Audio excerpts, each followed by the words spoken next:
Sa panig po namin ng mga kaanib sa Iglesia ni Cristo, ano man po ang mangyari, gaano man po kahirap ang buhay, ano man ang maranasan ng mga kaanib sa Iglesia ni Cristo, sa buhay na ito, patuloy po na pupurihin, sasambahin, pasasalamatan at patuloy naming paglilingkuran ang ating Panginoong Diyos at ang ating Panginoong Hesukristo. At sinasampalatayanan din po natin, kapatid na Dan, mga kaibigan, sinasampalatayanan po ng mga kaanib sa Iglesia ni Cristo na ang lahat ng mga tagumpay nito ay gawa po ng Panginoong Diyos, gawa ng kanyang kapangyarihan at katuparan ng kanyang mga pangako.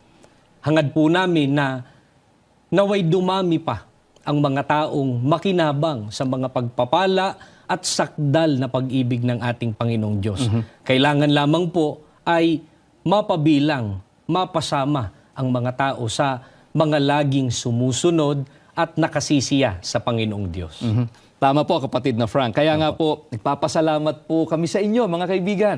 Mga giliw po naming mga taga-subaybay at mga kapatid sa iba't ibang panig ng daigdig. Salamat po sa pagsama po ninyo sa amin habang ginugunita po natin at ipinagdiriwang ang 111th anniversary ng Iglesia ni Cristo.